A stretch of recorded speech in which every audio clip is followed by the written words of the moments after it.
Broadcasting. This here is a true story about crossing the pond at night in the world's smallest cockpit on the tanker through the weather. Oh, and to the tanker crew who did that, thanks a lot. We really appreciated that. I'm just kidding. No, I'm not.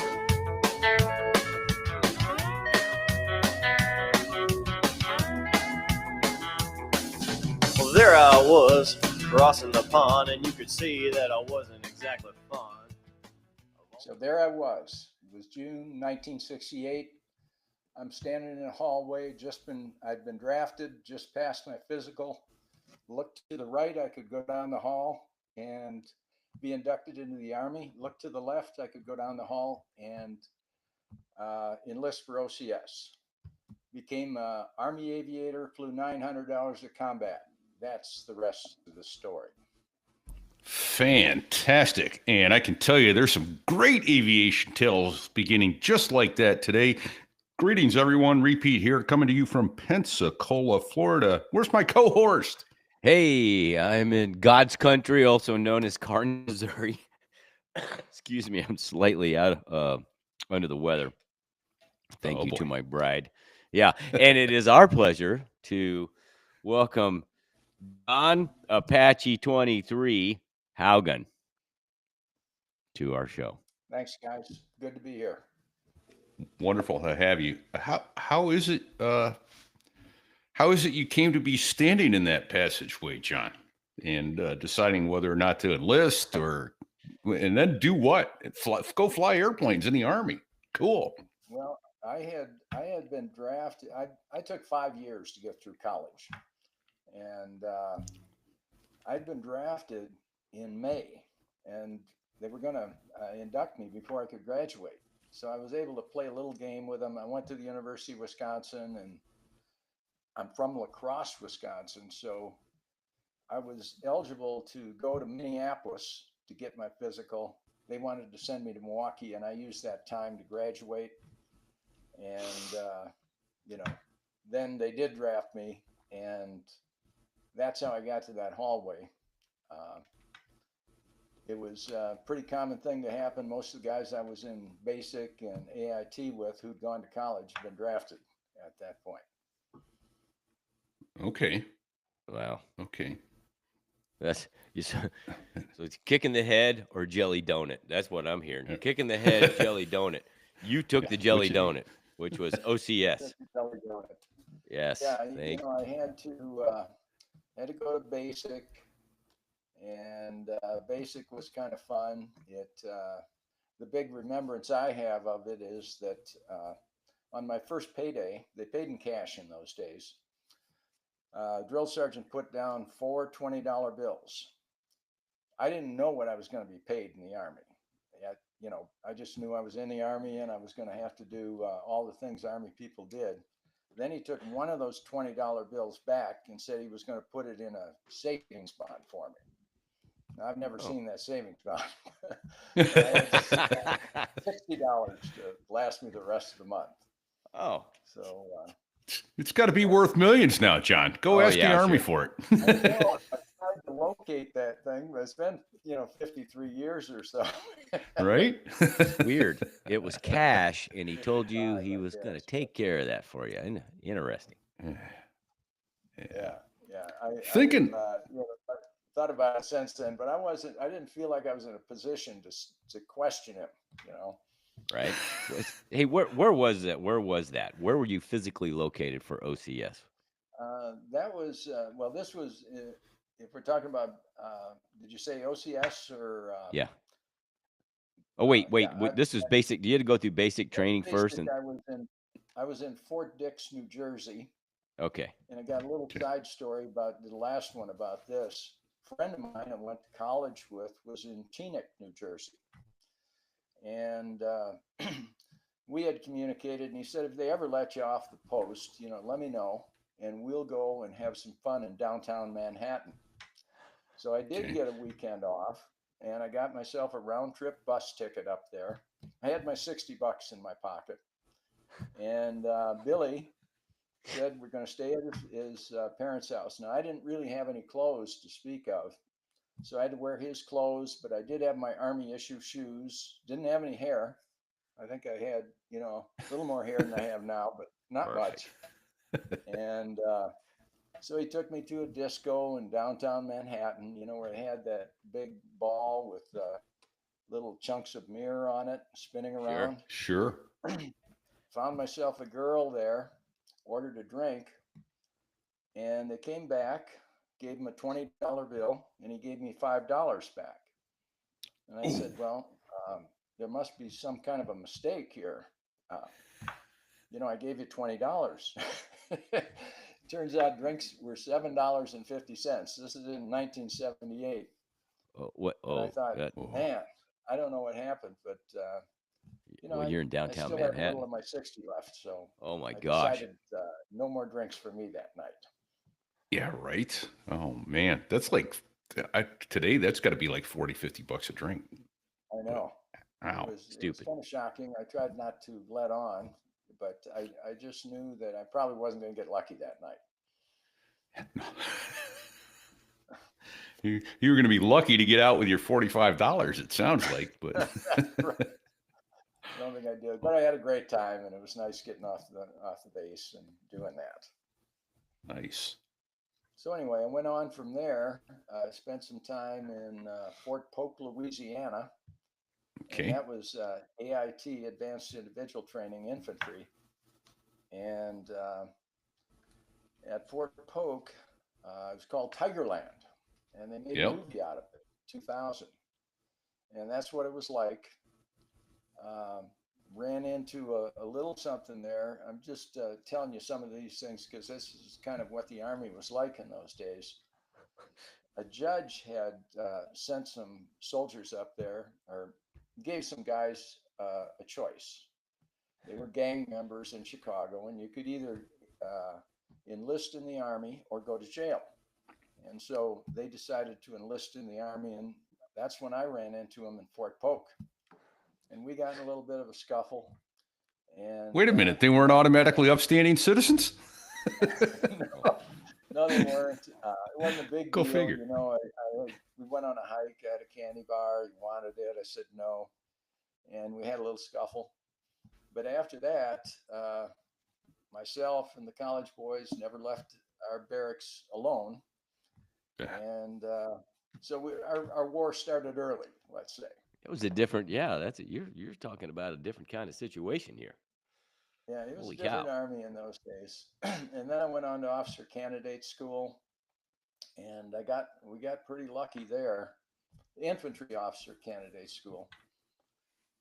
One of my friends that I ran into there, Maid, a fellow by the name of Wayne, had graduated from Texas A&M, and he was in the Corps at A&M, which means the Corps at A&M was like going to West Point if you were in the Corps. Right. And Right. so he'd been hazed and, all this kind of stuff they do in OCS.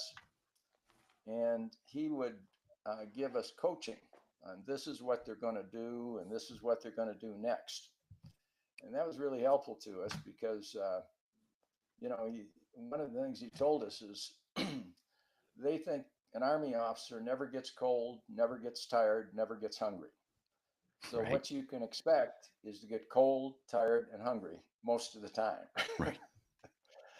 And so anyway, we went all through it. I had one incident where, a lot of times TAC officers just do whatever they please. And so we were going to finally get off the base for a weekend. And the TAC officer said, I did something, I messed up, and he was going to keep me. Wayne said, this is going to be your test. This guy's going to try to break you. And so what you want to remember, this is a Friday. He said, what you want to remember is he's got a date tonight. Probably at 5:36, he's going to have to let up because he has to go home and shower, take his date out. So I was marching back and forth with my M14 rifle and dropping for push-ups and doing all that stuff. And I had a watch and I snuck a look at it and I said, this is only going to last for another half hour or so.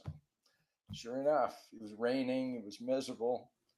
About 5:30, he called me a few names, told me I was miserable and terrible, and that was it. So that's my story about OCS. Okay. Fantastic. No, one other quick story. I was sitting in a class, and yeah, this is an important one. Somebody came into the class and says, anybody want to volunteer to fly helicopters? I raised my hand and said yes. And that's Okay. how I ended up getting into aviation. You know, Interesting. what to me, I just assumed that if you check left, go to OCS, that meant flying helicopters. I wasn't even thinking infantry officer until you just brought that up. Right. No, OCS Holy was shit. infantry OCS. Okay. And probably, I don't know, at least 90% of the guys became small unit leaders, over in Yep. Vietnam. Platoon leaders are, leading on ambushes and patrolling, that kind of thing. So if that's another thing, we went to flight school. If we dropped out of flight school, we're going right over to Vietnam as a small unit leader. So there's a little motivation there, not to Right. drop out of flight school. Yeah. So did you do the entire infantry officer course and then go to flight school? Right. Yeah, so you graduated from infantry officer course, went to flight school with that hanging over your head. You fuck this up, guess where you're going? Yeah. No pressure Right. there, John. No Right. pressure. No, that's kind of what it was like. And in OCS, went to flight school. I had a short Okay. stop at Fort Sill, Oklahoma before that. And there, my assignment was to be the safety officer and the executive officer of an artillery battery. Yeah, I was going to say that's Cannon Cocker School there, right? It was Cannon Cocker School, and so I took that on. They gave me a chief of smoke. Now I know in the Marine Corps you've got a name for an E7 who's kind of at the top of his. Yeah, that's a gunnery sergeant. Yep. Gunnery sergeant. Okay. Well, in artillery, they're called chief of smoke. A gunnery sergeant is chief of smoke. Okay. And so they gave my boss, Larry, gave me a chief of smoke to train me up for the exec test and the safety test. Passed them, took the battery to the field, and we were out there firing the guns, and a staff car pulled up.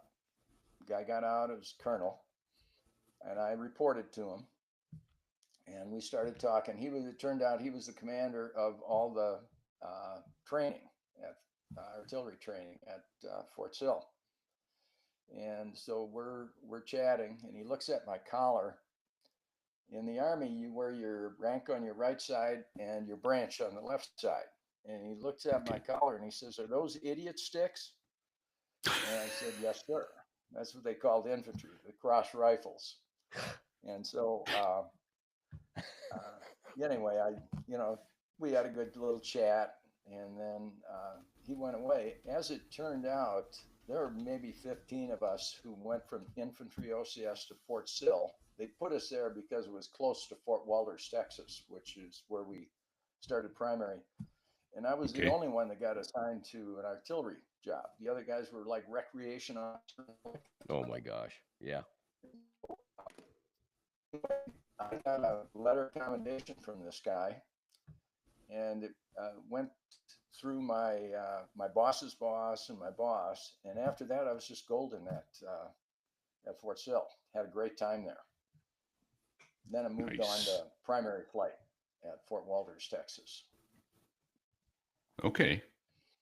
You could have been Perfect. you could have been recreation officer or the rifle range safety officer, but you actually got maybe a little something out of it after all. Really did. It was helpful in flying because in artillery you have to think in 360 degrees. You're going to fire these cannons somewhere, and you better be sure where you're going to fire them. And Right. John, I'm sorry to interrupt. Can I ask you to be conscious of not tapping on the table? Oh, sorry. Okay. Yeah, no worries. We're picking up all that. I'll edit this out. So, Okay. So anyway, yeah, it was helpful. And so anyway, left there, went down to Fort Walters, Texas. I might tell one more story about the Fort Sill. oh, keep going, man. I was staying in the BOQ, Okay. Ambassador Officer Quarters, and I was with there were 2 bedrooms, and one was a guy who was making a career out of being an artillery officer, and then there was me. And I was there for about a day, and I looked over on a ledge, and there was a little black book there. So I asked him if it was his. He said it wasn't. And I looked in it, and there were the names of women and telephone numbers of women. Okay. I thought, I wonder if this maybe is what I think it is. And it was said the Hawk. It was apparently this book was put together by the Hawk.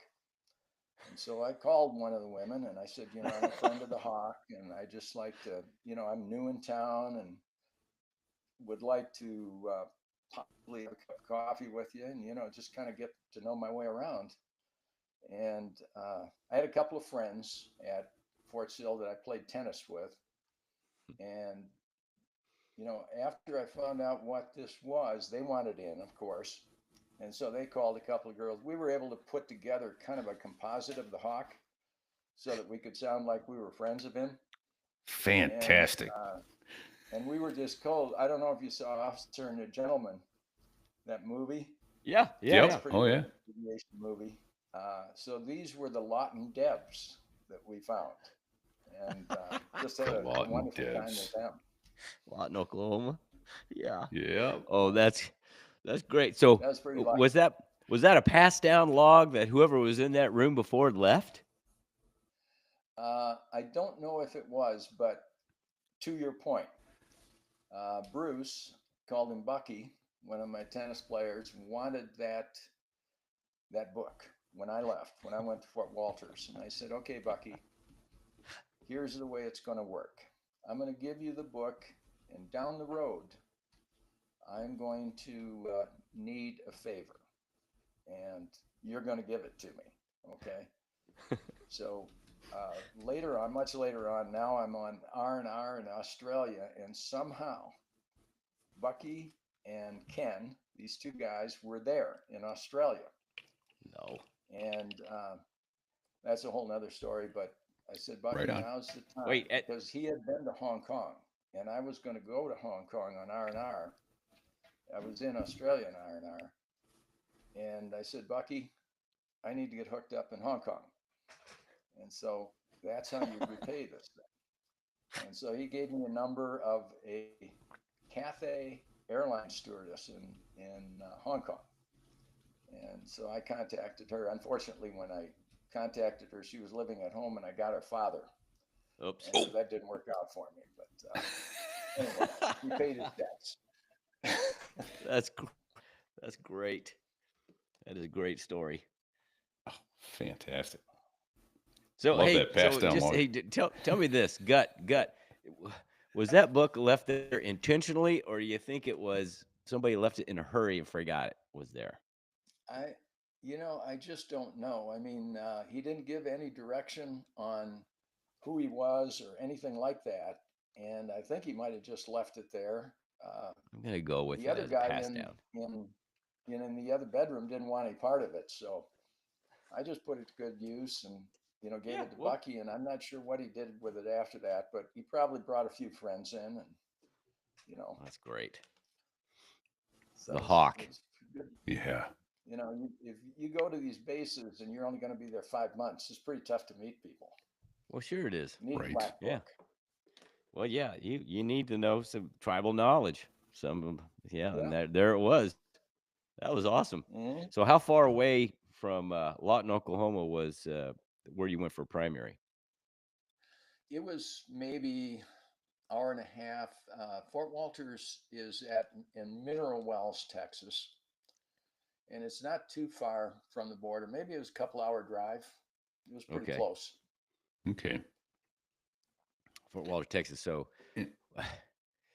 Does this still exist? Does Fort Walters still a base? Because I I have think it never. is. Is Okay. it so? You know where Wow. Laredo is? Not Laredo. I'm sorry. Laredo. Wichita. Lo- Lofton, Oh, Lofton Air Laughlin. Force Base Yeah. in the middle of nowhere, Texas. Is it Lofton? Am I saying that wrong? Laughlin? No, I don't. Laughlin. Laughlin. Yeah.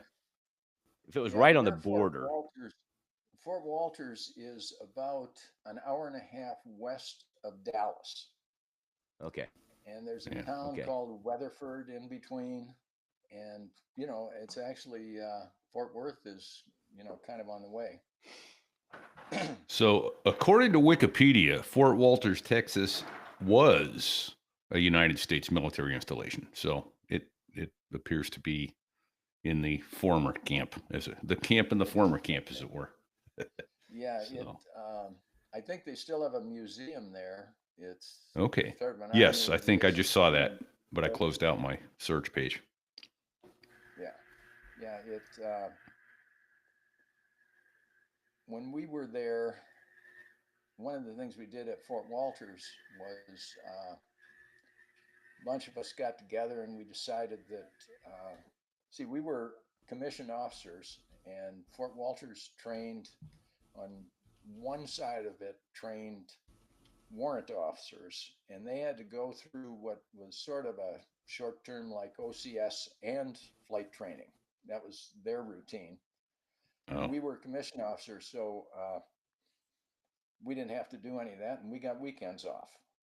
And we were also, now a second lieutenant made $411 a month in those days. And we went to wow. flight school on TDY. So you get we per got diem. $1,250 non-taxable TDY pay. Holy Damn. cow. In flight school. So one of the 3 things times we your did- base pay in TDY? TDY. Yeah, that's what we got. Oh, we had Nice. flight That's school. temporary duty, folks. TDY, temporary duty. Nice. So we also had flight pay. That was $125. So it was like just becoming rich all of a sudden. Yeah, they Some of kept the throwing guys went money out at and you. bought Corvettes and things like that. I bought kind of the Datsun that preceded this 740 or The 240Z?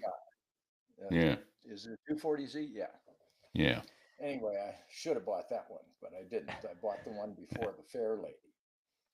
And what we did with some of our money is we went down by Love Field and we rented an apartment. And the apartment, the critical variable on the apartment is how many flight attendants live in this area. And it was near Love Field, and there were quite a few. Yeah. So we'd go down on weekends to this apartment, and we'd just have cookouts and just have a ball. And that made, flight school a little bit easier at Sure. Fort Walters. Yeah. Nice. Hell yeah. Fantastic. Hey, Ujala, are they still paying you in cash? No, they didn't pay in cash. Okay. I don't know. I don't think we got paid in cash there. I'm not sure how it got paid, to be honest with you.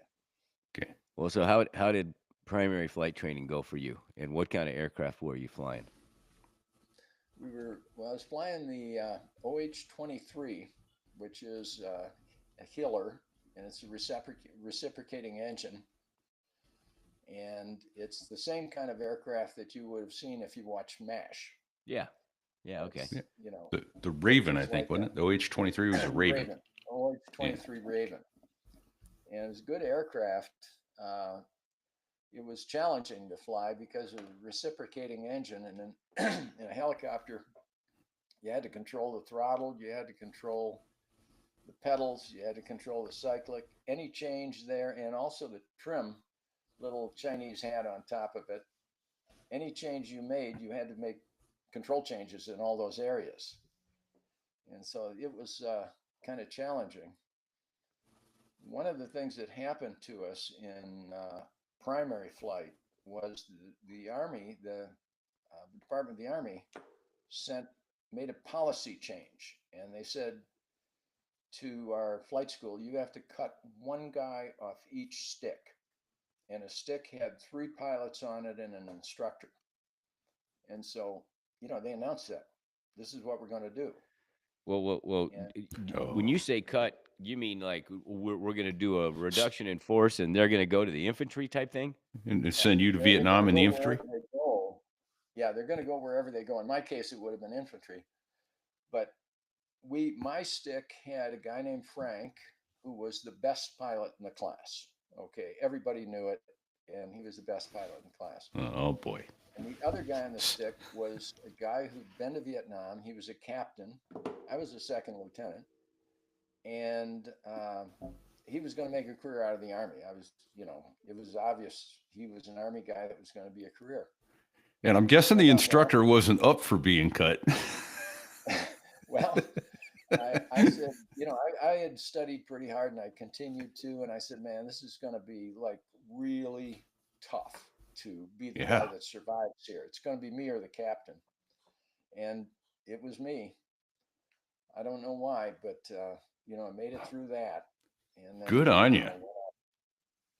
Whoa. No unforced errors, man. That's well done. No unforced errors there. I've spent nights looking at 8-track tapes of how to do the normal approach and the traffic pattern and all that kind of stuff. I figured this is all I got. And I put one of those, you guys might have done this too, where you put the instrument panel up in the bathroom right in front of the Paper Tiger. Yeah. You just watch, you just give yourself that 24 chair hours. flying, baby. Doing the chair flying. That goes back to some, lots of people have, but most recently it was Quinny giving us that advice. Is, you know what? You don't give up. Don't quit. Don't find an excuse to get yourself washed out. Yep. They will tell you when you have to go. And until then, you have to stay. Yep. Never quit. So that's awesome. That shows you wanted it, and fantastic. Yeah. So because I have to ask this because you were flying helos, any close calls, emergencies, bent metal in flight school? Well, not in primary flight. Okay. The story I was going to tell about, we trained with Vietnamese pilots too. And so sometimes we were in the same airspace with them. And that was a little bit hairy. You had to kind of look out for them. They weren't going to look out for you too much. And one day I was overhearing a radio call by a Vietnamese pilot, and he was lost. So I'm not saying they were bad pilots, but these are people who probably the most mechanical thing they ever had was a bicycle, maybe. Sure. And then they came over to flight school, and I think they did pretty well with what they had to do. Sure. But anyway, he calls in, and the tower says, "Where are you? Get down, a little lower and try to read a street sign or road sign or something." So the guy went down, and a little while later he calls, "I am 1 mile from Litter Barrel." And in Texas, they have signs, saying there's a litter barrel in 1 mile. Oh, man. 1 mile from Litter Barrel. I'm 1 mile from Little Barrel. That's kind of how that went. That's very helpful. Thank you. Oh, we may have a show title there. 1 mile from Litter Barrel. Yeah. Wow. We've had a couple options so far, but wow. Anyway, man. We navigated in the swimming pool and all that other stuff. Sure. Did they have you go through a primary and advanced in flight training? How did that work? Okay. Yeah, what we did was after primary, we all got together. We were the orange hat. Each class had a different colored hat. And what you do when you were leaving Fort Walters is you'd throw your hat out on the lawn.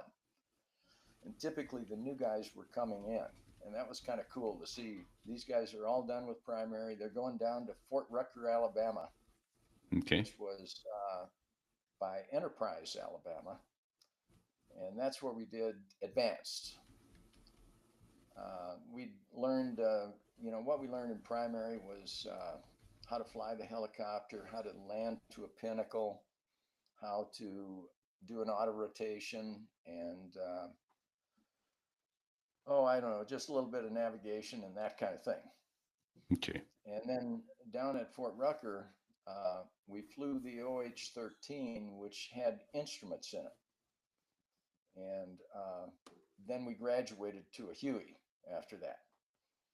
So at Fort Rucker, we got what you'd call a special instrument ticket. It wasn't a standard instrument ticket because we didn't have all the instruments, like glide slopes and all those kinds of things. So we never really got trained in those. But anyway, advanced was Fort Rucker. Okay. I'm Okay. looking at As they OH-13. did you call it Mother Rucker in those days? No, we didn't do that. Okay. But one thing we did at Fort Rucker, the first thing we did when we got there was we went down to Panama City and we rented a beach house because we get weekends off. And so a bunch of us rented a beach house. We'd go down there, and on the weekends, we would have like big fish boils, and we'd set the beach up. We'd take the doors off the house, put them on sawhorses, have a big fire going, and invite all the girls on the beach or anybody Took the doors passing off by the to houses. come to a party. That's And awesome. we drank cold duck in those days. You guys know what Oh, cold is? duck. Oh yeah. Yeah. Okay. So Yeah. we drank cold duck. That was our drink. And I remember one time I said, okay, we're going to get stocked up on cold duck. So we went to the liquor store and said, we want all the cold duck you have. We didn't know how much they had. Okay. He came out with a two-wheeler, loaded up the car, and we had cold duck all the time we were there. That was our favorite drink. Nice. All right. So how long, John? How long did advanced from the time I you think, started primary until the time you got, finished, got winged? How long was that? How long was flight school? Yeah. It was 9 months total. Oh, okay. And Wow, that's it's just about half and half. that seems kind of accelerated to me. Repeat. I don't know. Yeah. Was that Yeah, was that it- normal? Or was that accelerated, John? That was just, I know that my daughter, I think, spent a year and a half, 2 years in flight school. Yeah. Yeah. Yeah. That seems more normal. That Yeah. So ours was pretty accelerated. There were, we had tactics at advanced flight school where we were flying with guys who had just come back from Vietnam and had done pretty much everything there was to do. Yeah. okay. And so they, teach us, if you're going to do an insertion, this is how you do it. This is what you might face over here. This is how you deploy the aircraft and do all that stuff. That's kind of at the end of it. They were just teaching us how to do, fly helicopters in Vietnam. And how not to get shot. Yeah. And Yeah, not okay. really giving us the in-depth that I know Navy gives a pilot. They have to know all about how the aircraft operates and all that other stuff. We knew how to fly it and tactically sort of knew what to do. Okay. Sort of Yeah. new. Oh Yeah. boy. Now, So did you fly Go ahead, Vic. gunships, or was it strictly slick Hueys? It was slicks. You had a choice. We could have gone to it was Fort Hunter Army Airfield in Georgia. Yeah. Is where you get trained on guns. And then in the air cav, which I was in, we had 3 different kinds of aircraft. One was the Cobra, and the other was for scouts. They had the OH-1, I believe it was. It's a Hughes aircraft. We called it Okay. a Loach, a light observation helicopter. Yeah. And that one didn't require a transition. You'd get your transcription or transition in country. Oh my And gosh. so if you were either gonna fly slicks or guns, going in. And then when you got there, they might assign you to, you had to volunteer to fly Loaches. That was a pretty dangerous job. And so I flew slicks. I was Okay. happy to do that. And then even Okay. got a story about that a little bit too. But, Nice. Okay. Well, because that was going to be my next question. When you finished flight school, where did you go? Did you go right to Vietnam? Did you go to a stateside unit and then deploy, or how'd that work? no. We went to flight school on orders to Vietnam. That was our permanent duty station. That's how we got Oh, the TDY. wow. So your orders were to go to Saigon when you graduated.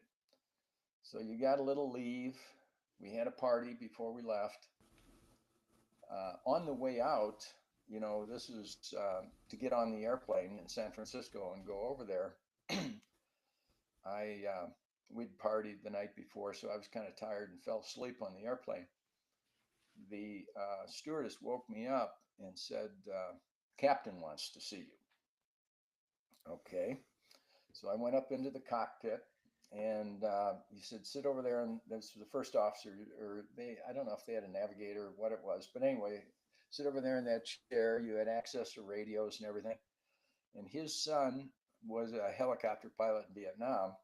And so he said, "I wanted to come up, talk to you a little bit, tell you about my son and so on." And so we got to know each other a little. And then we got close to San Francisco and he says, "Do you want to call into traffic here?" And I said, "Yes, sir." So he let me call into traffic in San Francisco.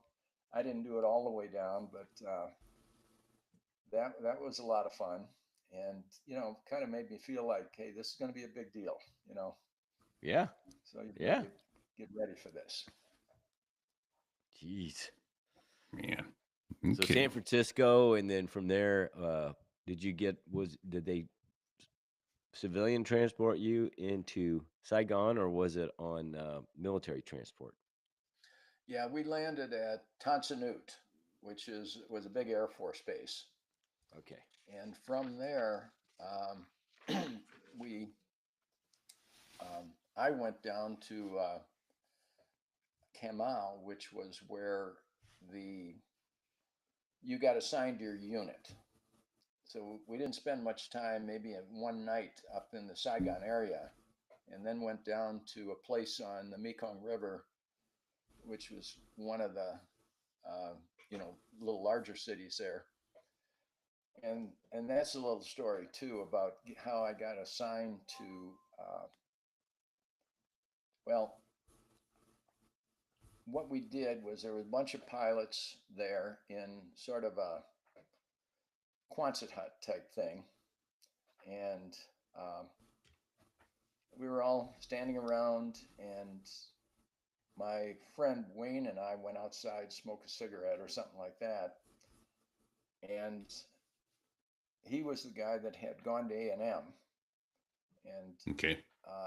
on the other end, an officer came in, and he had one of these Stetsons on, and Yeah. like a yellow scarf, and he had spurs on his shoes, and Okay. obviously He was dressed like Robert this guy was Duvall in Black Hawk. Apocalypse Now, Yep. Yeah, right? exactly. Perfect. He was Yeah. Black Hawk 6, and Okay.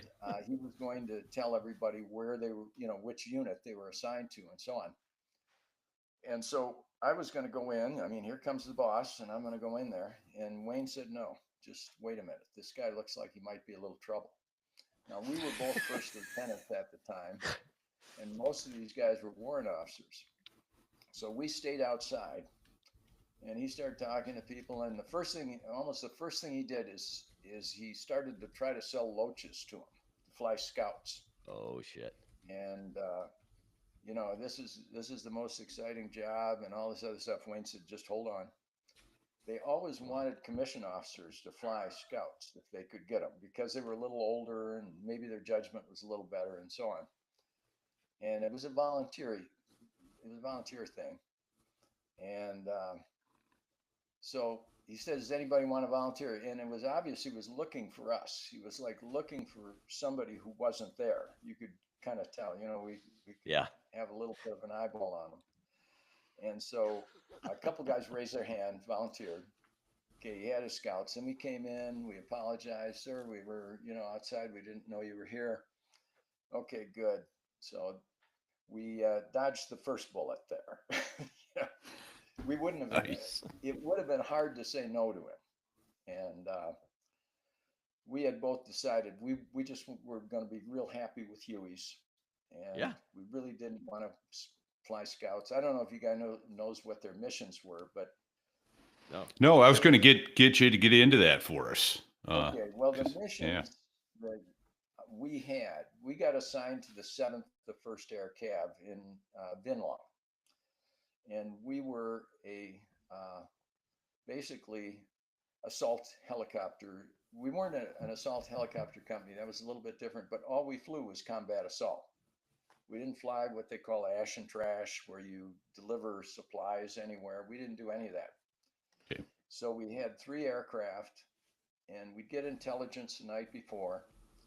We'd go to a particular place, and there'd be an infantry commander there, and he would, give us. We'd get a briefing at the commander's table in the morning, but we'd get another one from him. Okay, this is the situation on the ground. There's some bad guys over here, and we expect there's maybe 100, 150 of them.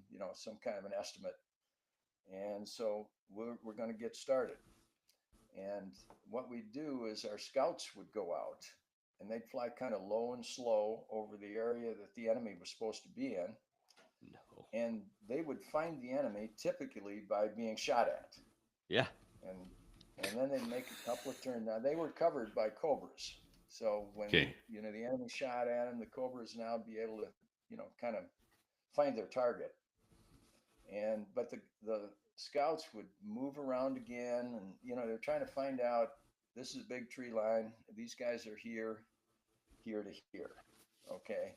And they could get a pretty good picture of how many of them there were. If just a whole lot of fire came up, they'd just get out of there and say, bring in the troops, because there's too many of them for us. But a lot of times there were, 50, 100 guys. So anyway, then once we'd identified where they were and kind of, how many, basically what kind of strength do these guys have? And now we would start bringing troops in. And we had 3, we'd come with 5 Hueys. One of them was going to be the mission commander. 3 of them were going to insert troops, and the other one was just going to be standby. So we'd start bringing troops in. We'd put 30 on the ground. Typically, 1 or 2 of them would get wounded. And so we'd chalk 3, would pick those guys up, take them to the hospital. We'd go back and get more. The extra helicopter now would, now we'd still have 3 because we had this extra one. We'd insert some more troops. Almost always had one going back and forth to the hospital because, the troops were assaulting tree line, and some of them would get wounded. And that's kind of what we did. Cobras were Okay. putting rockets in. And, if things were bigger, then I'll talk about that too. But that's Yeah. kind of a typical day at the office. Well, yeah, shit. How many combat troops could you haul in a Huey when you're doing those air inserts, assaults, air How assaults? many like missions you mean? No. How many troopers? How many How soldiers? many troopers in Well, the back of your we'd have aircraft? 10 each. We'd have 10 10. on each helicopter. Damn. We were mostly working with South Vietnamese. You couldn't take 10 Americans on one of these helicopters, but Okay. these guys only weighed 100, 120 pounds. They had 40 pounds on their back, Yeah. and we could take 10 of them. So was that a single engine Huey, single turbine engine? Yeah. Okay. Single engine. We had H model Hueys, which were the best Hueys you could get in those days. Hueys came in A, B, C was a Charlie model that was set up as an attack helicopter. Hey, And then there was a D model, which was a pretty good Huey, but we had H models, which were more powerful, really great Huey. can I ask you, June of '68 is when you had to turn left or turn right. What year? When was it that you landed there in Tong Suit? And where? Tong Sanut, Vietnam. Tunsanut. That was Yeah. September 15th, 1970. Okay. Okay. Nice. All right. Hey, excuse me. I think now might be a good time to just take a moment and say thank you to our sponsor, and then come back and talk about. Seems to me you had some forced landings, and like to hear about What? those. Helicopters Yeah, that have yeah. forced landings? I can't believe it myself, but John, John, I don't know that Repeat set this up for you or not, but he and I are both very deathly afraid of being on a helicopter. Are terrified. you? Yeah, as far as I'm Well- concerned, it's a whirling death machine waiting to crash at all times. Not only when But at least people are it's- shooting at you. Yeah, at least it's trying to tear itself apart. I can appreciate that, but I'll tell you, the Huey could take a beating. And Well, I bet. generally, we'll talk about some of those things, but I have a lot of confidence in the Huey. And Nice. I also flew the OH-58, which is a Bell Jet Ranger.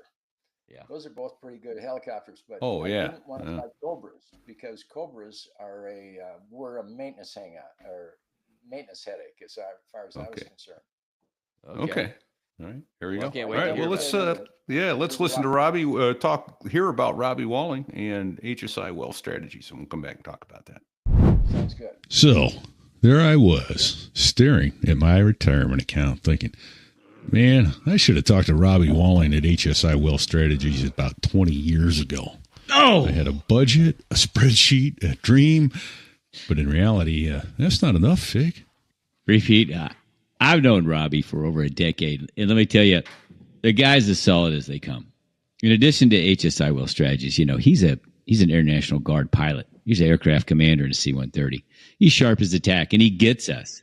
Military and airline pilots aren't your average 9-to-5 crowd, and HSI isn't your average financial group. Well, exactly. We're smart, folks. Just ask us, right? I mean, we know how to plan a flight down to the minute.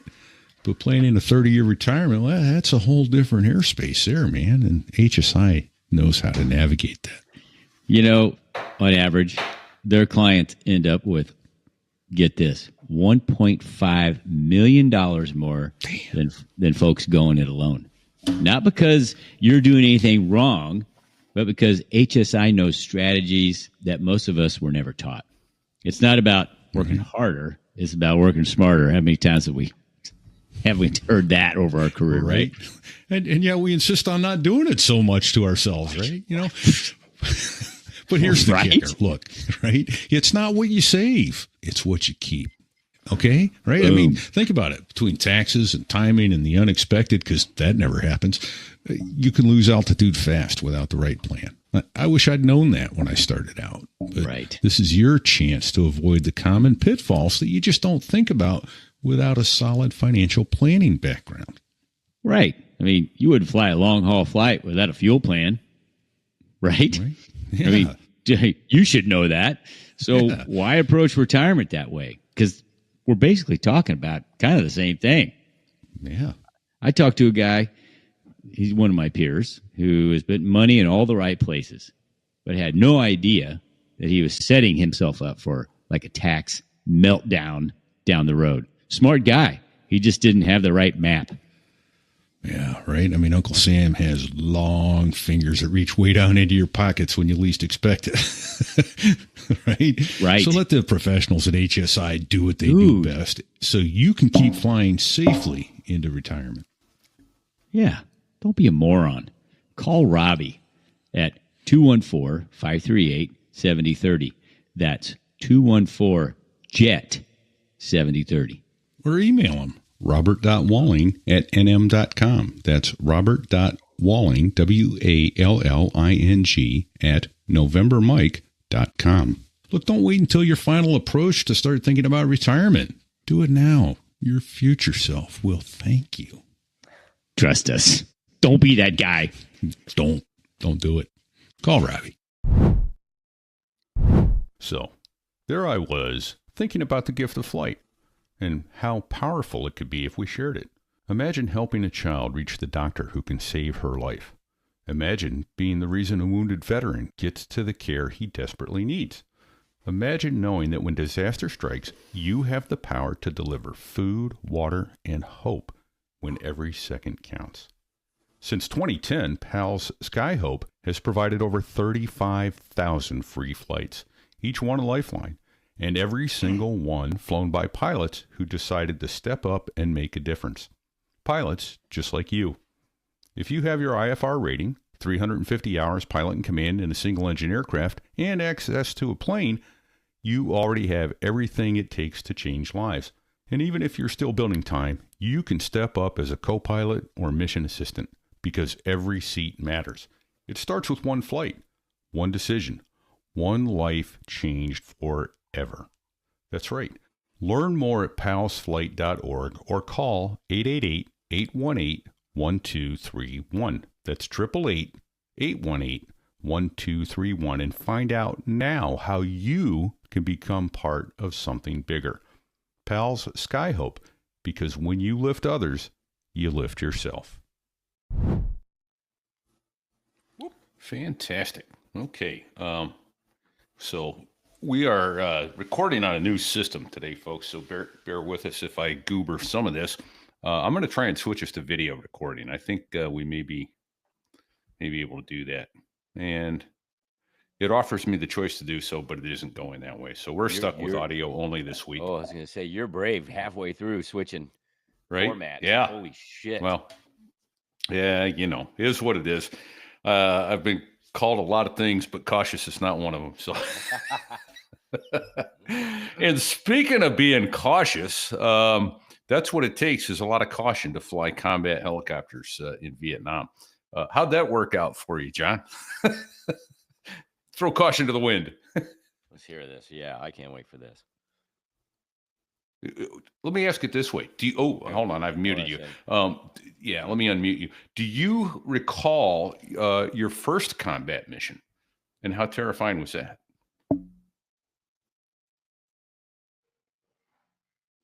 He's still on mute. Hang on. I've got you, John. Okay. That was me. Okay. I'm going to insert a marker right there. I'll pull it out of the ad and say, John, do you recall your first combat mission and how terrifying was that? Well, the way it kind of struck me in the first several combat missions, I realized I thought people were shooting at me. And so that troubled me a little bit. Hold on. That's a show title. I'm sorry. That troubled me a little bit. Wait, hold on. Did you say... It troubled me in a kind of a strange way in that I sort of took it personally. And, it was a little bit depressing. These guys out here, I knew these guys, on the other side were young guys, like me. I thought we probably had a lot in common. And we'd probably like each other, if we could actually meet. But what I came to terms with when, I first started flying is they aren't shooting at me. They're shooting at the helicopter. So I kind of put all that behind me. I just said, this is to whom it may concern. It's not me. They're shooting at the helicopter. And so I'm just going to do what we have to do, which is shoot back. And then after that, it was behind me. I didn't take it personally, and okay, it was just a job we all had to do, both sides. I actually have to jump in there and tell you just a super quick story. That one of the first combat veterans I met at OCS told us all as officer candidates, it isn't the bullet with your name on it you have to worry about. It's the ones addressed to whom it may be concerned. So you say... Right.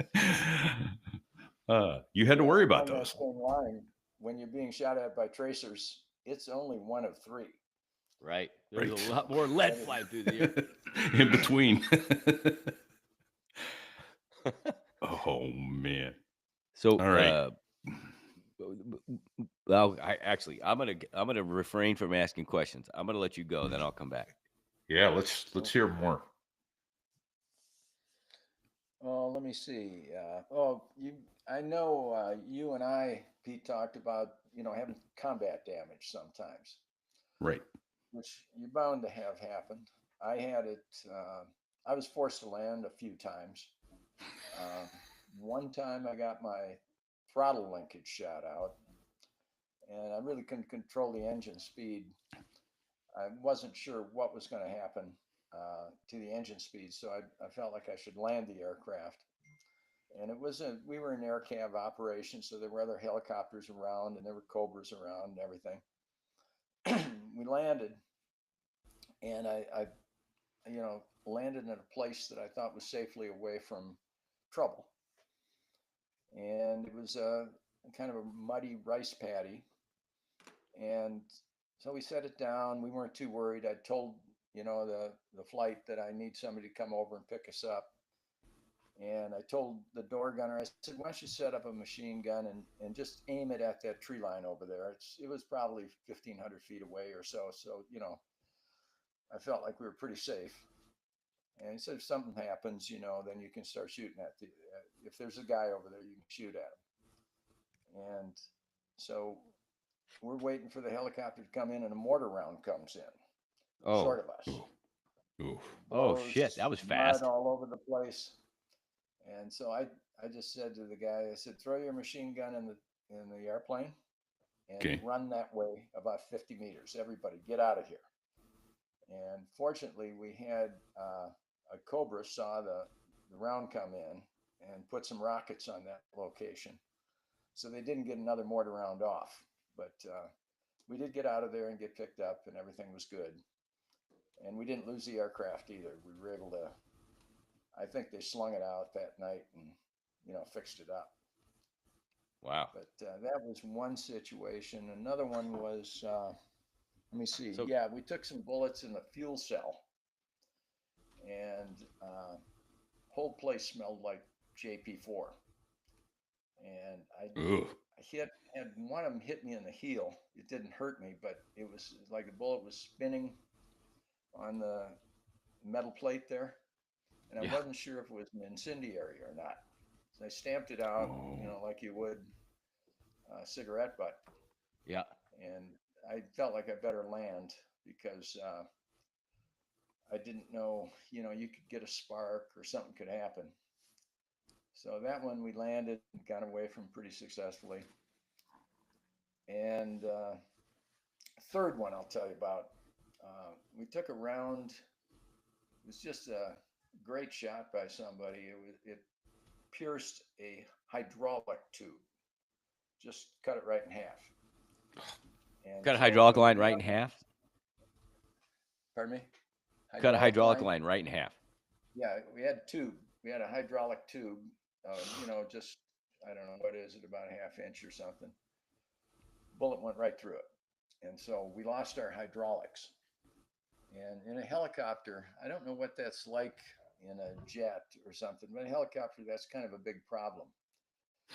And I bet. Your collective, which enables you to go up and down, put power into the blades and pitch in the blades, will not go up anymore. So whatever altitude you have, that's what you have or less. And your cyclic, you don't want to move it much. And you can have what's called a hard over, where the cyclic just goes one direction and you can't bring it back. So it's really kind of a dangerous situation. And we were pretty close to enemy, a little too close to land right then and there. So I flew the aircraft and tried not to touch, do anything with the controls. I flew it real low and slow. I didn't know if this is the right thing to do, because you could have one of these problems at any time once your hydraulics have failed. But I managed to just creep along and get behind the enemy and then make it back to the staging area. I put the aircraft down at the beginning of the staging area, got everybody off of it, and ground taxied it over to the grass. Shut it down. My crew chief, who was just an outstanding guy, had all the equipment aboard to fix this, including the hydraulic fluid.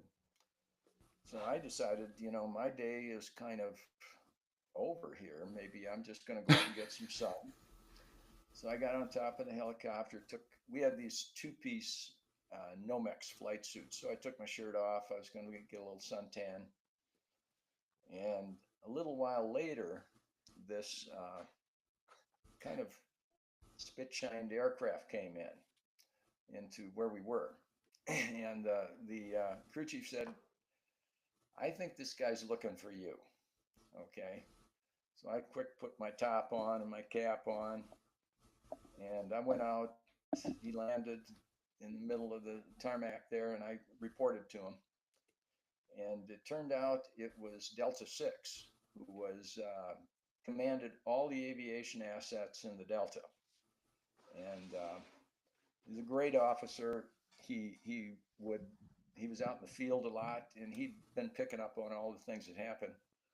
Reported to him, he pinned an air medal on me, air medal for valor, and then he left. So that was kind of a big experience.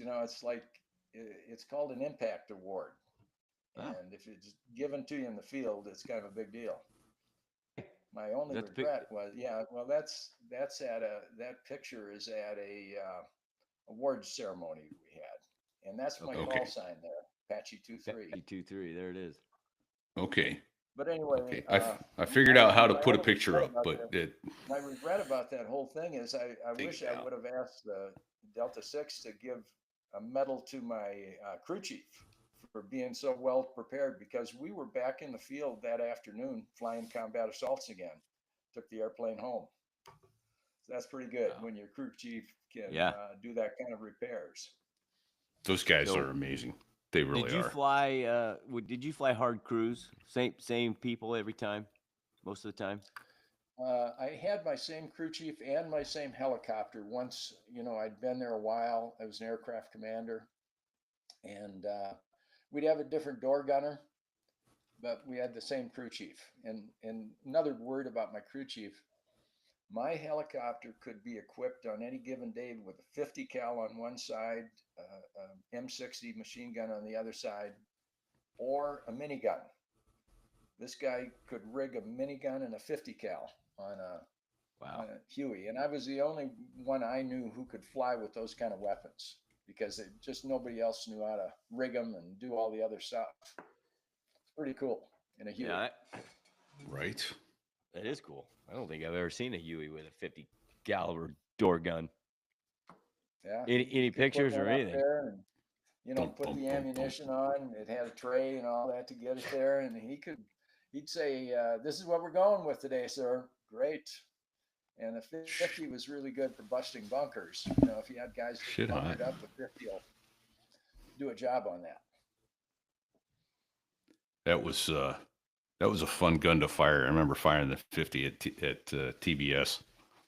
That was fun. You could feel the power of that round going, as it left the gun. It's like, damn, you do not want to be on the business end of this. So, well, and another one, of course, this was on the Cobra, was the 20 Mike, the 20 millimeter. Right. I don't know if you. You're talking about the Gatling cannon, right? Gatling. Yeah. Yeah, the 20 millimeter on a Cobra was really a powerful weapon. It had so much torque to it that they had to almost go full left pedal to hold it on a target. It just was a tremendous weapon. Okay. We're actually looking at trying to get the gent who has, I think, the most hours in a Cobra. He's at 6,000 hours in a Cobra on board. God, that's so a lot of hours. yeah, That's a lot of hours. That is a lot of guns to fly. Yeah. Some of it is as a civilian air flying museum pilot, but he was a Marine, and Jeff Moss, my leading edge, put us onto him. They're friends. So okay, he's got a lot of stories, I'm sure. I have a question I had to ask you, John. Daytime or nighttime missions?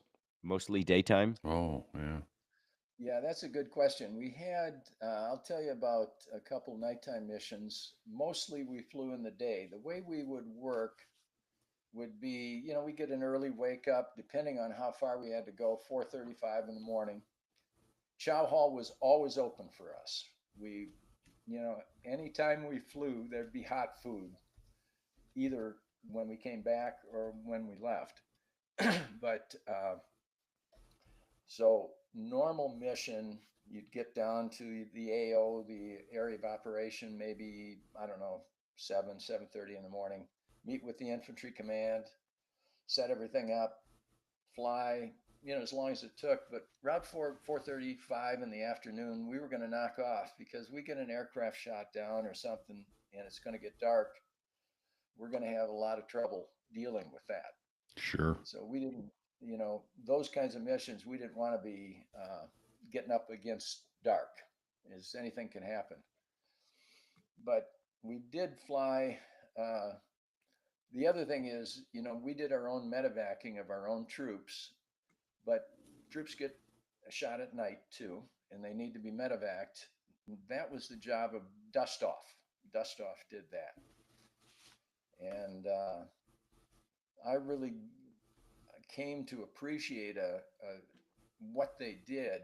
I had a good friend here who I met after Vietnam, but he was a Dust Off pilot. I got a mission one night because Dust Off was busy and they couldn't pull this. And this guy was going to die if he didn't get to the hospital that night. So I flew down there. It was in the Delta and south of the Mekong and Kamau, or Kamau. There was no electricity. Okay, so there was no light down there. Yeah. And there were no train features either to navigate Great. off of. So we had to, Great. it was just a big challenge just to find the place. Had to use NDBs, non-directional beacons, and fix them. But anyway, we found the site. The infantry, and it's challenging at night when you don't have terrain features or electricity or any light at all, and operating off NDBs.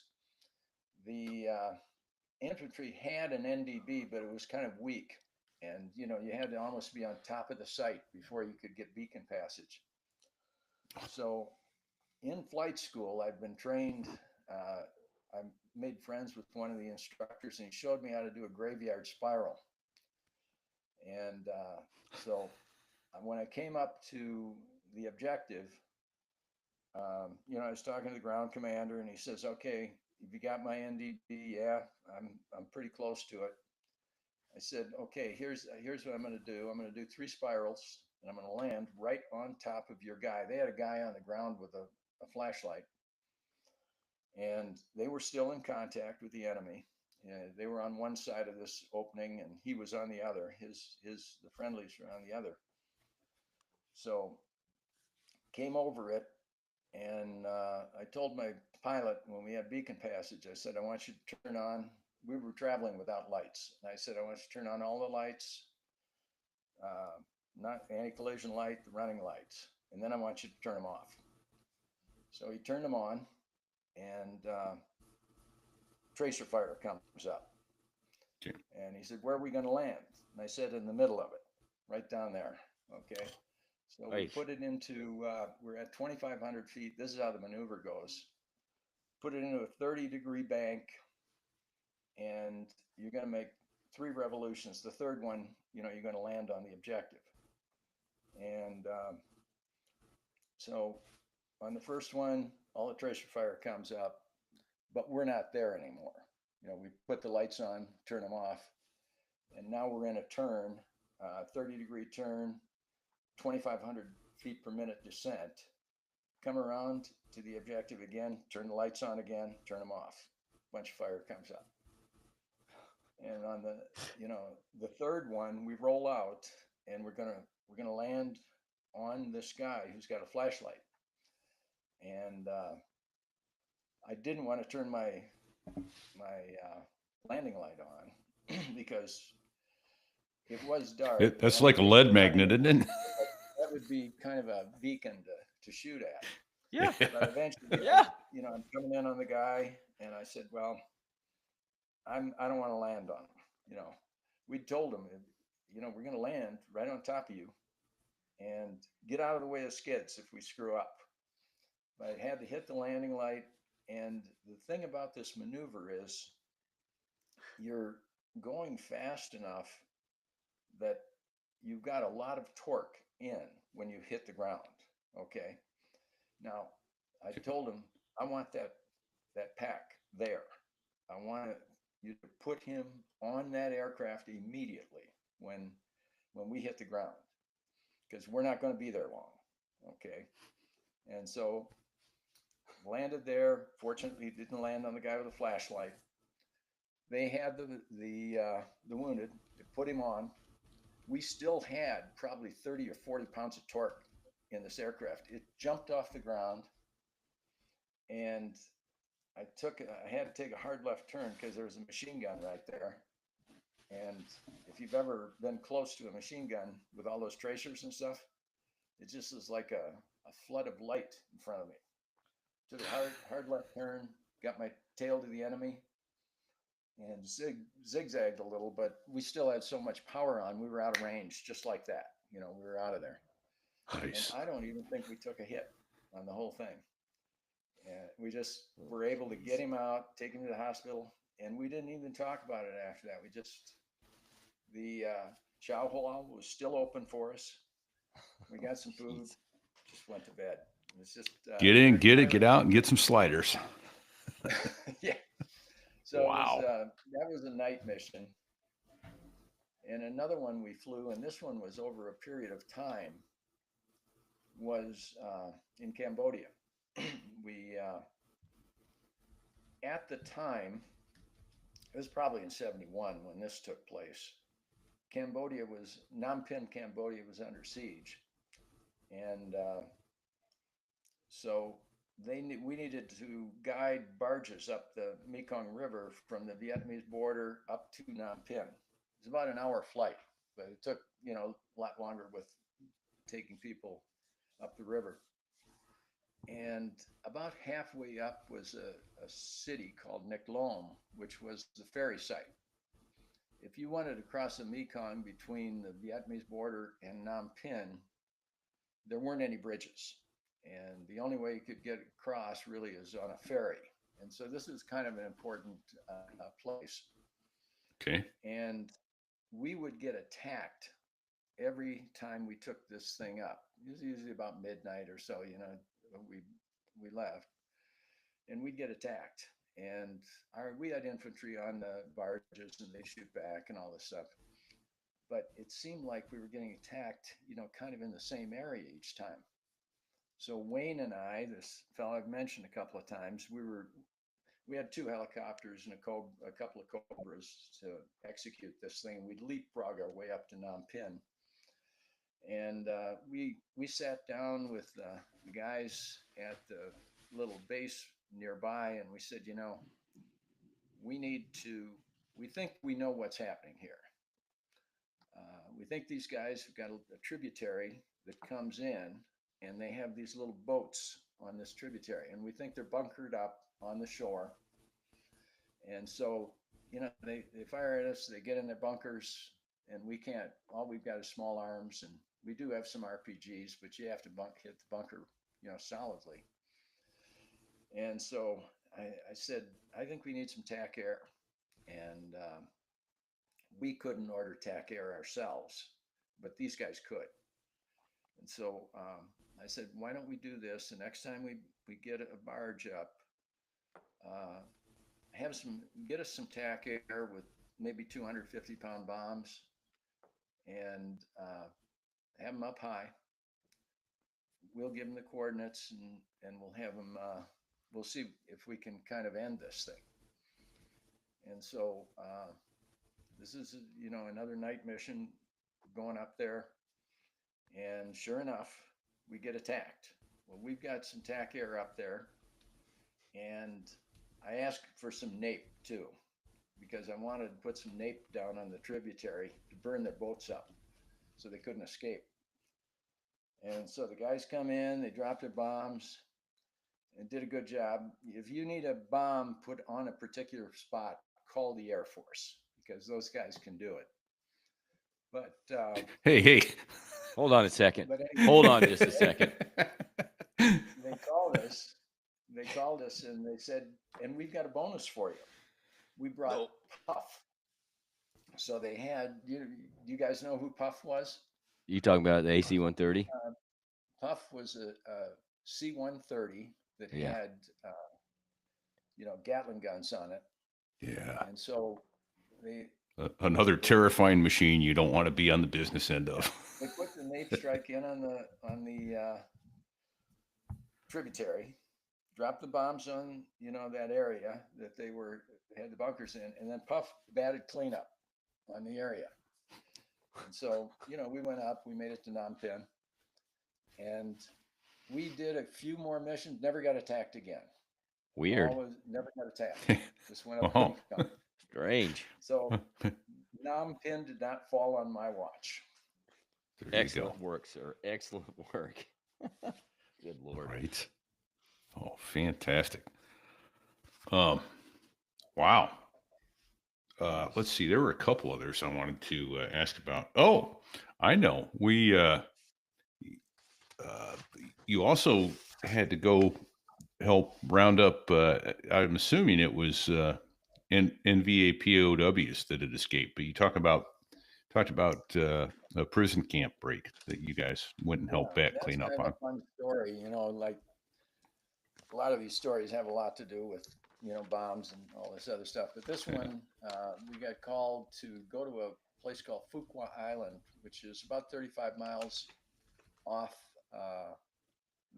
It was in the Gulf of Siam, about 35 miles off the coast of South Vietnam and near the Cambodian border there. And our mission was to go down there and round up some POWs who had escaped from this camp. And this was an easy mission because they typically weren't armed, and these guys were running around on an island. And so what we did was loaded up some infantry, and we'd go find them and drop some infantry on the ground, and they'd pick them up and march them back. And it took maybe a day or a day and a half. And when we got done, we'd collected all the guys that got out. And when we got done, the village chief said, "We want to throw a party for you guys. And we're going to have a luau." Okay. So I said, "Great. My guys are going to like that. We appreciate it very much." We were speaking, neither of us spoke each other's language, but we got by. So they had a pit dug, and they had, and I was sitting next to the chief, and we were, village chief, were talking, and they had like a rotisserie over here with some meat on it, like call them kebabs, kind of big kebabs. All right. And so we're talking, we're drinking some sake, and just having a good time. And I said, "Why don't you get me one of those kebabs off there?" And he did. And I ate it. I had a little drumstick on it. Pulled that off. It was a little gamey, but not too bad. And I said, "What is this?" And he says, "It's rat." He said, "But it's country rat. It's not city rat." And so I ate it. It was not too bad.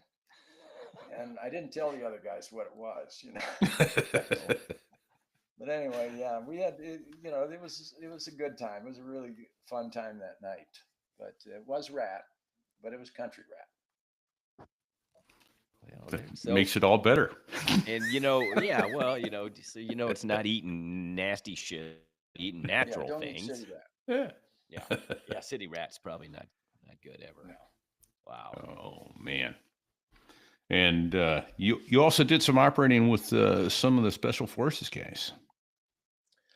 We did. Again, this is Wayne and I think we were down on this Cambodian mission, and we got a call, and there was a Vietnamese, or I mean, a special forces guy team that was having a problem. And there were some volcanic mountains in this area called the Nui Jai, or the Seven Sisters, they also called them. And there were a lot of bad guys in these mountains because they'd come down the Ho Chi Minh Trail and they could pass an area between the Cambodian border and these mountains overnight. They could march through there and get into it. And so there were a lot of them there. Special forces had deployed into that area to, try to find these guys, locate them, and so on. And they found them, but they were kind of in a bad situation. And so we got a call and we said, we're going to have to go extract these guys. And it was a rainy night. I think I went in first, and we had to land on the side of a mountain. And we're coming in, and there was so much tracer fire that I told my co-pilot, I'm going to just have to fly this thing by instruments, and you're going to have to tell me. We had a guy on the ground, laying on the ground, sending us Morse.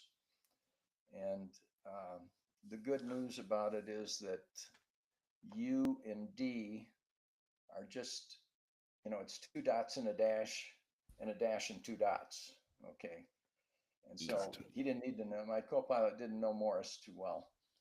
Okay. And I said, okay, I'm going to keep my eyes inside the cockpit because if I look outside, my night vision will get destroyed. And so I'm just flying, trying to keep the airspeed and the altitude and everything on. And he's telling me go a little up or down, land at the objective. And put it right on the objective. It was raining. You couldn't see much. Special forces get on the aircraft. Turned my tail to where all the fire was coming from and just dove down the mountain. And we got out of there. Wayne got in and out too. I don't know if we got any damage or not, but we didn't get any emergencies out of it. And so it was really, it's kind of an interesting evening. We got them all out. Nobody got killed. The amount of tracer fire was distracting, so he had to fly on instruments repeat. Yeah. You can't, if you lose your night vision, you're not going to be able to do a good job on that mission. So I had to keep my eyes inside the cockpit. Was your seat armor plated? Was there armor plating around the cockpit of the Huey? Just the floor. We had what's called a chicken plate put in. Yeah. It was a ceramic plate. It could take one round, but then it would crack. So if you got a couple of rounds, you'd probably get, one of them would go through it. But it could, take a 30 caliber round. So we slide it in, we're coming into an LZ, and if we thought we needed a chicken plate, we'd just reach under the seat and slide this chicken plate in front. And then you'd have that kind of protection. Below us, we had gunmetal. And so a bullet could get through it, but it couldn't do much damage if it did. Okay. That's all the protection we had, though. All right. Man, can't be very effective if you lose your night vision. Can't be very effective if you lose your blood either. So, well, then there's that. Holy smokes! How long did your tour last? Time? 1 year. 1 year. And was that the standard for helicopter pilots? One year. Well, it was for Army helicopter pilots when I was there. But I've been told by other guys who flew earlier in the 60s that they had longer tours. I know Marines had like a 15-hour or a 15-month tour, I think. Wow. I'm talking about Marine infantry. I don't know about aviators. Yeah. Yeah. I thought it was a year, but yeah, I don't know. Wasn't there, and you did just the one tour? Just one tour. Yeah, I was only really in the Army for 4 years.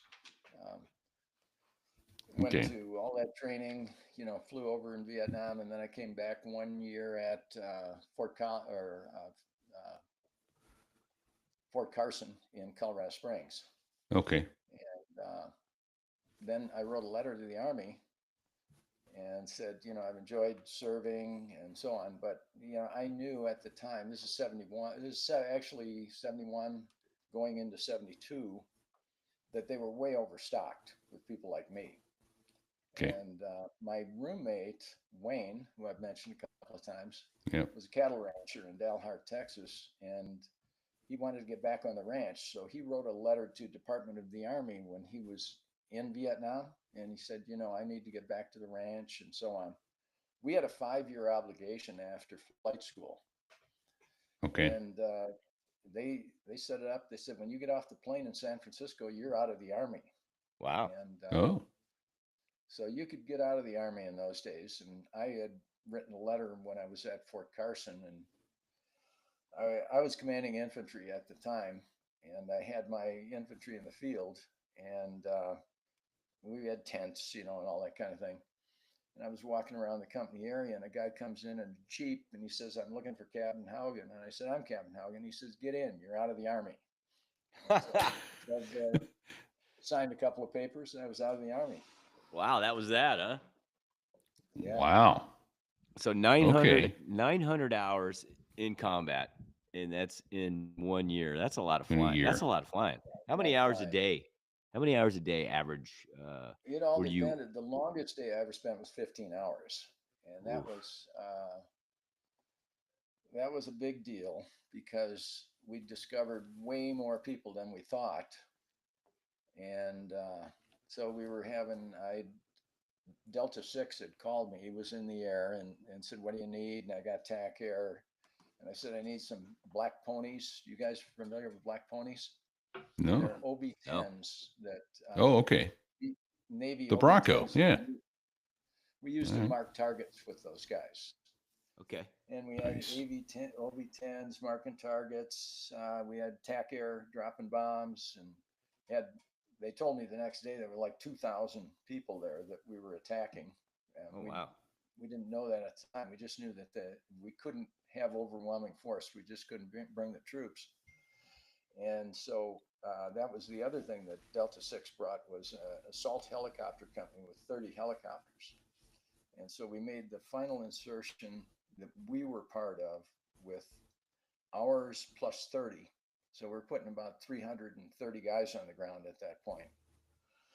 And then he said, "Take your men home. We'll take it from here." So it was dark at that time. And he put a nape strike in too on the place where the guys were, the bad guys were. That was, like a big fireworks display at night. Oh yeah. Oh. See that nape Yeah. coming. Speaking of losing your night vision, huh? Yeah. So, but he let us go, yeah. and those guys finished up inserting a few more troops, and I think we won that battle. He may have called in an arc light too. You Okay. guys know what an arc light is? That's a B-52 strike. They came out Okay. of Utah, I think, and some other places. But occasionally that would happen. If we ran into a lot of guys, we'd report that, and then about 8 hours later, the B-52s would be dropping bombs on that area. There were a lot of holes in the ground when it came the next day. There's Yeah. a lot of steel coming out of the sky. Oh, yeah, it is. So, John, what was your, for lack of a better phrase, what was your closest call to not making it back? Well, I had an experience. Okay, this is a mission that's it's going to sound crazy to you, but Because none of the others have. yeah, the Yumen Forest was a mangrove swamp that ran across the southern edge of Vietnam, bordered by the Gulf of Siam. And so they said, and it was infested with NBA. It was really almost kind of impenetrable because I don't know if you've been in a mangrove swamp, but there's roots all over the place, and it's a mess to even walk in. And this had 150-foot trees and all this kind of thing. So anyway, here's the mission. They said we're going to send a C-130, and it's going to have a 5,000-pound bomb on it, and it's going to drop that, and it's going to make an LZ for you, and then we want you to insert troops in this LZ, and presumably we've got the element of surprise, because we didn't ever get all the strategy and tactics and all this stuff. Like, why did you choose this place to drop the bombs, and whose idea was this anyway? But so they drop a 5,000-pound bomb. We're out there, three guys, all of us had 10 infantry aboard. And so we're going to land in this LZ. Well, the first thing that was wrong about it was these are hardwood trees. These aren't pine trees in here. Oh, If yeah. you had pine trees, you'd blow them off, at the base, and the LZ would probably be big enough. Well, these were like mahogany, ebony, teak, stuff like that. And that stuff shatters. It really doesn't. You don't just blow those things off their foundation. Yeah. So the first helicopter comes in, and he has a blade strike. This is really very tight area. So now we've got a helicopter on the ground. He did get his infantry off. It wasn't like he had a super hard crash, but he had a blade strike, and the aircraft is now crashed on the ground. So he got his infantry out of there, but now we got 4 crew members on the ground. So we send a second helicopter in. It has a blade strike also, and it crashes on top of this helicopter. Oh my God! I'm starting to see a trend here, Fig. We do have 20 infantry on the ground who, I don't know if all of them were still operational, but we do. And we've been discovered. And a war is broken out down there. So now we come in. And so we get down there. Now we got to crush down on these helicopters. We got to get these infantry off. And they don't want to get off. They're, 5-10 feet in the air. Go figure. One of the problems is a lot of Vietnamese don't know how to swim. There's water there. It isn't very deep, but if you don't know how to swim, you don't want to jump off a helicopter into water. And hope. So we did get these guys unloaded. The last one, I think the crew chief had to put a boot in his ass. I hated to see that happen because, he might get injured in the fall, but we needed him. But there's a war going on here. And so we've got the 8 guys that we have to extract here now start coming up. They're crawling up across these helicopters and getting into ours. Miraculously, the enemy hasn't decided to fire at us. I think it's because our infantry was giving them a pretty good battle, and those guys are working. And we get our people aboard, and one of them was hurt, had to kind of litter them up. And so now we're going to have to go straight up out of this thing. You can't, you have to hover. Sure. And yeah, so no forward flight to get additional lift, right? In other words, you're going to be a stationary target for a while. Yeah, we're going to be a stationary target, and we couldn't get above the trees. So we're up here, let's say 100 feet or something. We're up at some height. We're surrounded by trees. We can't go down. There's a war going on, and we're losing. Okay. And so it's like at that point, I had what I've later came to know as a third man experience. Have you guys ever heard of that? No, I don't think so. I have not. Not until our pre-chat. I had not. No, you can find it on Google. I'd never heard of it. And so I'm in the cockpit. Now I'm the co-pilot in this. And it's like there's a presence or a consciousness in the cockpit with me. And it doesn't say anything, but it removes obstacles from you. An obstacle in a helicopter is a tree. You don't want to fly through trees. And basically, said, "You can fly through these trees." And so, I said, "Fly through the trees. It's the only way." We flew into the trees, and this was sort of treetops. So the branches weren't necessarily heavy. You wouldn't know that. Of course, you don't fly into a tree and know what to expect. Sure. 10 seconds, 15 seconds later, we hit translational lift. We're out of the trees. 12 men survive. Fight another day. Story's not quite over. So our Cobras couldn't give us any support because of the kind of target they had. We had friendlies on the ground, and there were bad guys next to them, and so you couldn't shoot rockets into that hole. So they were loaded. They still had full rocket load. And so we made our left turn, and we looked down in this hole, and they have won. They won the battle. They're up on these helicopters, and they launch NVA flag, okay, a North Vietnamese Army flag. Our Cobra guy, Walt, says, "That dog won't hunt," okay? So he's looking down there. Beautiful. He sets up a run, and he salvos his rockets. Now, those helicopters probably had 1,000, 1,500 pounds of JP4 in them. Oh boy. He hits them, and it's end of job. Boom. That's huge. That was something I'll never forget. And then I went probably 20 years without knowing about a third man experience. And then I read about it, and it's climbers, people climbing Mount Everest or other places, or solo sailors. If you're in a situation where it's absolutely hopeless and it's live or die, you might have an experience like this. So I read about it 20 years later in an Army Aviation magazine, and I said, "Yeah, that's what happened there." But anyway, it's you can read about it, and it's on Google, and actually it's a thing. I wrote a book about it. Yeah, absolutely. Well, I'm Wow. glad that third man was there that night. Showed up. for you that day. If he hadn't Shit. been there, you'd have probably had more lift. Oh no. Yeah. Well, the other thing you could try to do is sit there and burn off fuel, but that wouldn't have worked well either. Yeah.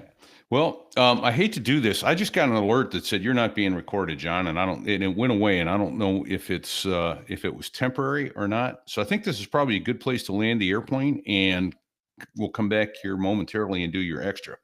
So okay. Let's go ahead and do that. Let's go ahead and land the airplane. And first of all, let me say you are welcome back anytime. We'd love to have you back and do this God, again. I just looked at the clock. Half the fun we've had. Yeah, We've been going this over 90 hour minutes and almost 38 an hour minutes. 40 minutes, and oh my Yeah. gosh, it went like I thought we were talking like 25 minutes, John. Yeah. So, Okay, well, John, I hope you'll have consider lots coming to back go with us. on. Choose sites. I got something that says free up space to continue. Yeah. So that's what it has stopped. So let's go ahead and land this airplane, and then we'll get the upload and we'll be done. So Sounds good. And I'm gonna stay with the. Yeah. Just stay with us right here. You tell me the upload's finished. Yes, sir. Will do. Just stay with us here for a minute. So Well, John, I thank you first of all, thank you for your service, and thank you for sharing your stories with us. These stories I never get tired of hearing everybody's stories. Right.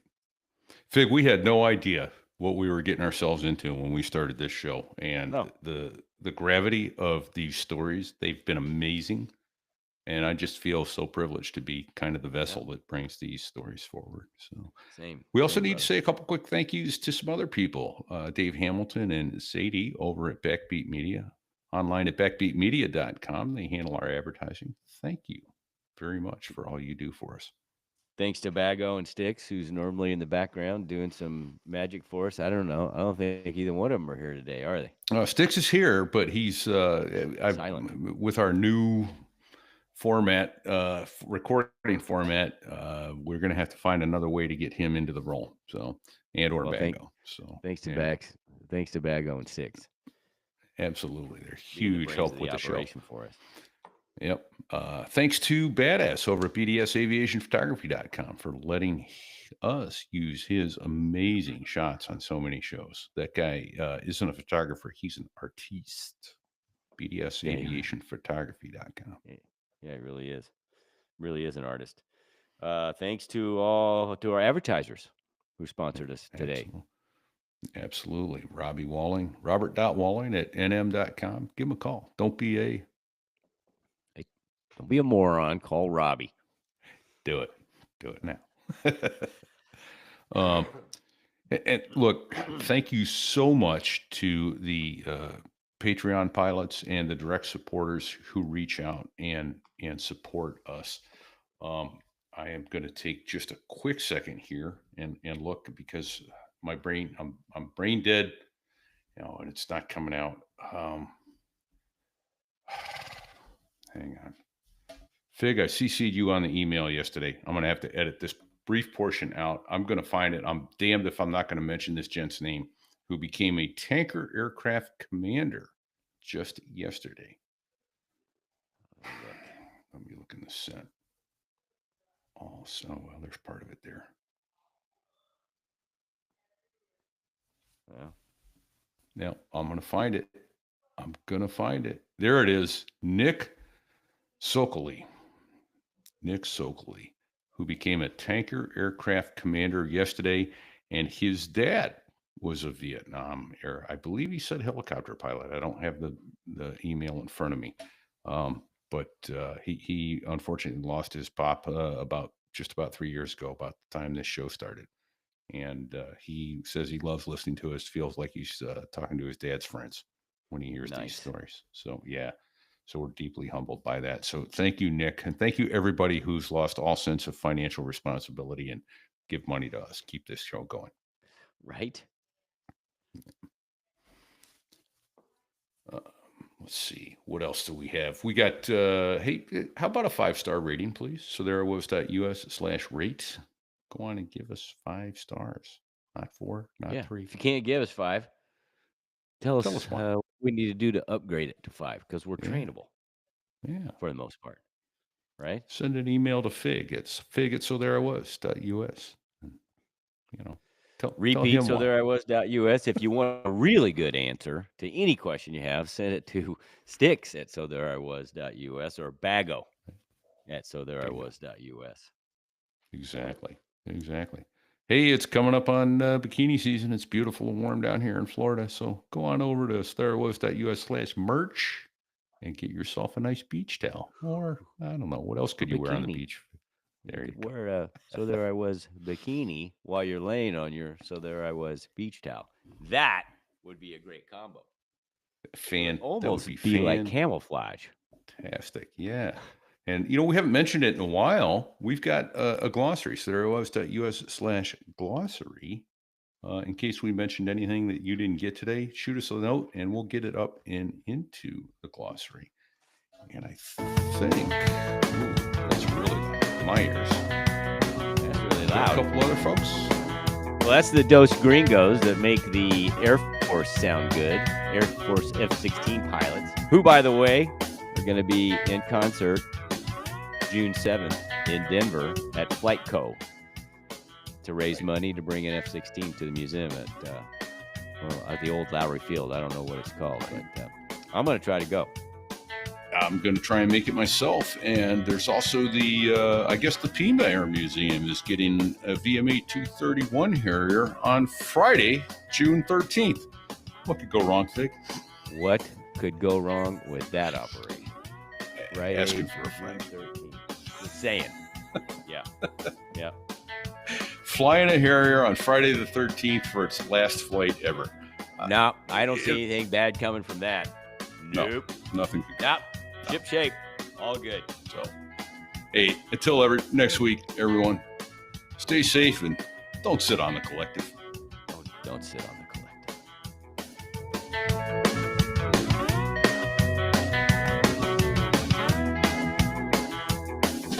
Well, there I was, crossing the pond, and you could see that I wasn't exactly fond of all the shit I was wearing on that day. Now an F-16 is cramped enough, but it's even worse with all that stuff supposed to save your life. But we knew there was no way. 'Cause when you're going down the North Atlantic, man, it's over. Hold on, it's what? He said it's over.